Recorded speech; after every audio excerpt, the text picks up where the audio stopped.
d'ordre. Alors on va en parler avec Manuel Bompard, bonsoir, numéro 2 de la liste La France Insoumise aux élections européennes. Et puis Marie-Christine Verdier-Joucla, bonsoir. Bonsoir. Vous êtes députée du Tarn, porte-parole du groupe La République En Marche à l'Assemblée. Manuel Bompard, est-ce qu'il a raison de dire finalement que quand on participe à une manifestation qui, on le sait par avance, va dégénérer, il y a une sorte de complicité ?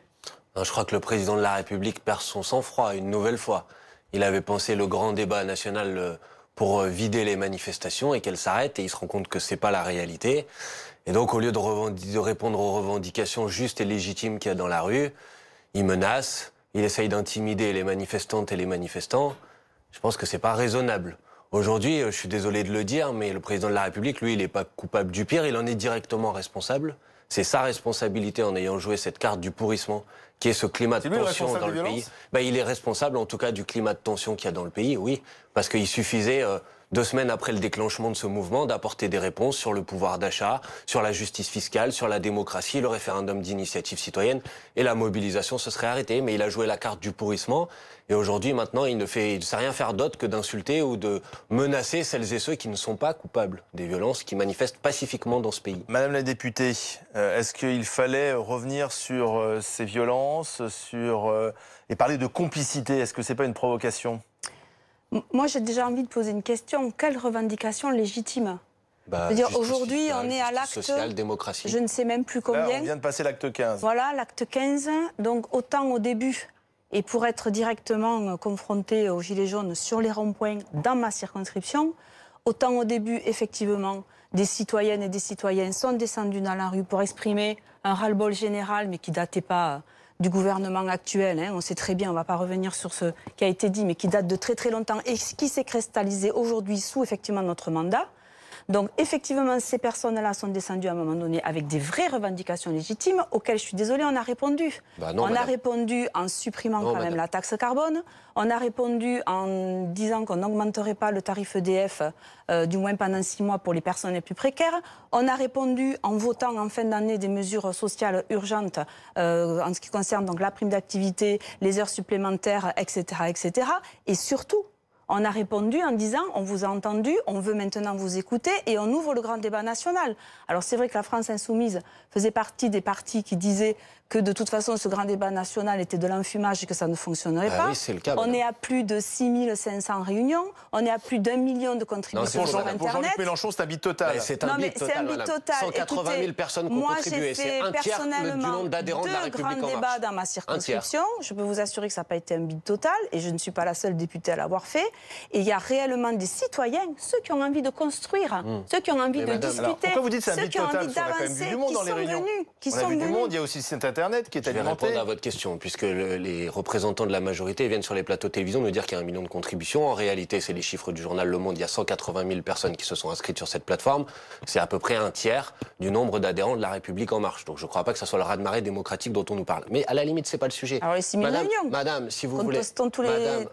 Mais les 6 000 réunions physiques, écoutez, vous ne pouvez pas les contester. Écoutez, madame, si vous voulez répondre à la question et vous pensez sincèrement que ce grand débat va apporter des réponses, vous devez aujourd'hui nous dire à la fin de ce grand débat comment les revendications légitimes, celles que vous niez mais qui existent pourtant, vont se traduire. Madame, vous avez dit une contre-vérité tout à l'heure, il n'y a pas de revendications. S'il y a des revendications, elles sont simples. Référendum d'initiative citoyenne. Les personnes qui Madame, regardez, je vais au bout des revendications n'ont plus de revendications légitimes. Vous avez du mal à les entendre puisque vous me coupez la parole. Référendum d'initiative citoyenne. Rétablissement de l'impôt de solidarité sur la fortune, augmentation des salaires et des pensions de retraite, réindexation des pensions de retraite sur l'inflation. Ça, c'est des revendications qu'il y a dans le mouvement des Gilets jaunes.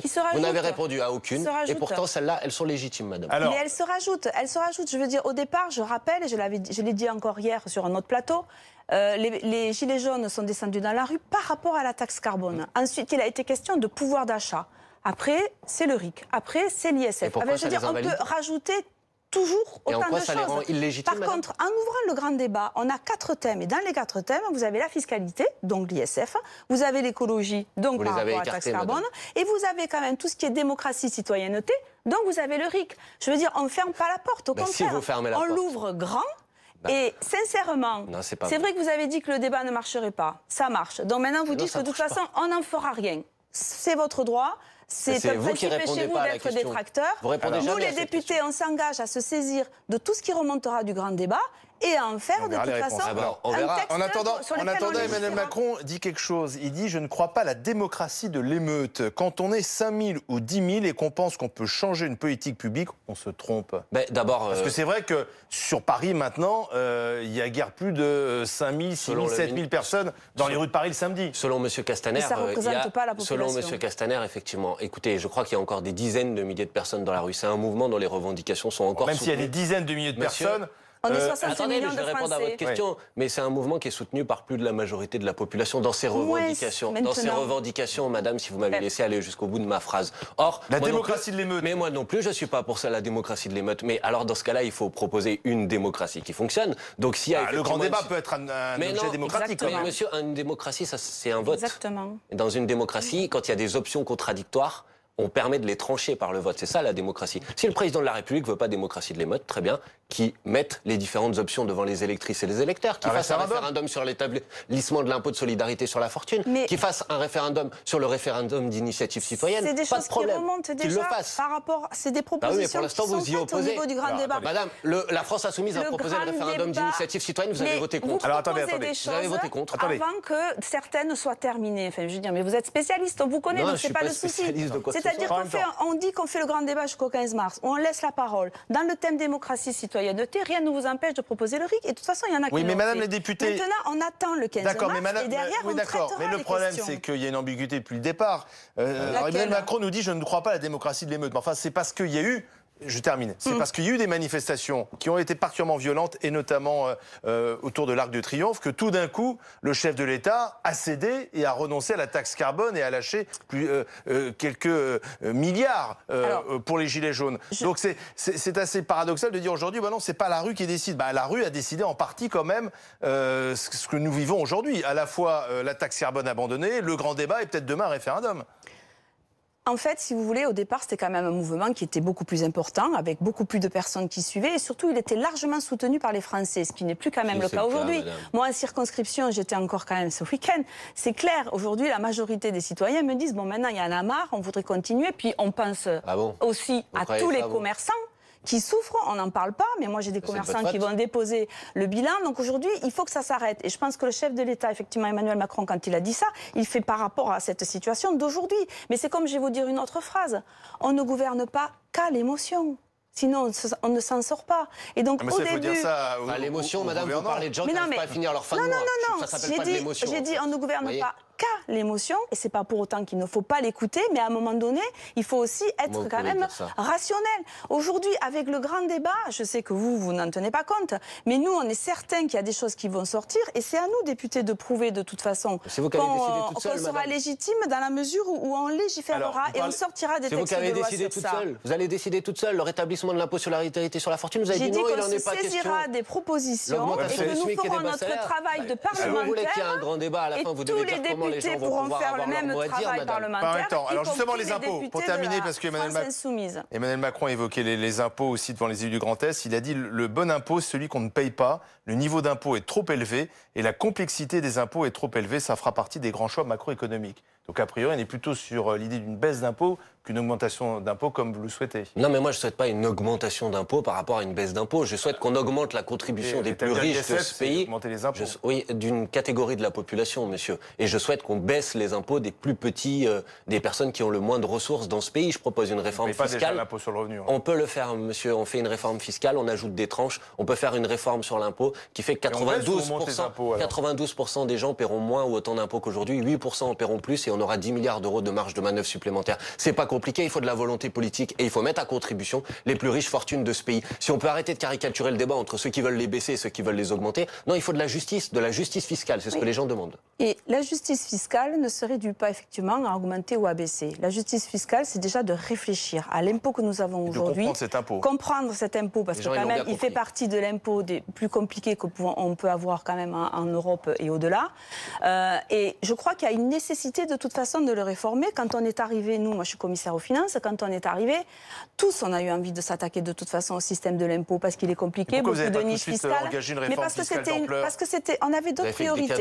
C'est peut-être ça l'erreur. Pourquoi vous n'avez pas fait cette priorité-là ? Je ne sais pas si s'attaquer au chômage, c'est une erreur. Nous, on a considéré que c'était la priorité. Pour s'attaquer au chômage, c'est créer des emplois. pour créer des emplois, c'est baisser le coût du travail et permettre aux entreprises d'embaucher. D'où les ordonnances du travail, d'où effectivement la suppression de l'ISF, on peut en discuter et je peux vous expliquer que c'est pour que justement les investisseurs rentrent dans les fonds propres des entreprises qui sont des PME, TPE que j'ai tout autour de moi chez moi, des petites entreprises de 5, 10, 15 salariés. C'est eux qui feront les emplois de demain. Vous dites que ça n'a pas marché. Il y a une mission parlementaire qui est en train de faire une analyse. On s'est donné 2 ans de toute façon et on verra bien les résultats. Et contrairement à ce que vous dites, quand vous regardez la hauteur des investissements, ça a bien plus augmenté en 2018 que toutes les années précédentes. Donc c'est que quand même ça fonctionne. Donc je ne sais pas si c'est une erreur de s'attaquer au chômage et à la création des emplois. Ça a été notre priorité. Et après, augmenter le pouvoir d'achat. Vous auriez pu faire la réforme fiscale au début, ça aurait évité peut-être la crise des Gilets jaunes. Mais pour faire la réforme fiscale, il faut déjà l'analyser, constater, et on avait effectivement d'autres chantiers. Il y en a plein les tiroirs. C'est marrant, alors il y en a plein les tiroirs, vous n'avez pas besoin de réfléchir longtemps. Il y en a plein les tiroirs, mais ceci dit, c'est quand on veut vraiment faire une réforme qui fonctionne, je crois qu'il faut la faire en profondeur, ce qui n'a jamais été fait jusqu'à présent, et on est quand même un des seuls exécutifs avec le gouvernement et les parlementaires à réformer à fond. Derrière, si vous voulez, il faut prendre le temps et bien mesurer pour que ça fonctionne. D'accord. Merci à tous les deux. Vous n'avez pas eu besoin de réfléchir pour supprimer l'impôt de solidarité sur la fortune. Ça, vous l'avez fait immédiatement. Mais c'est terminé. Très clair. C'est terminé. Ne relancez pas. Merci à tous les deux. 17h59. Bonsoir à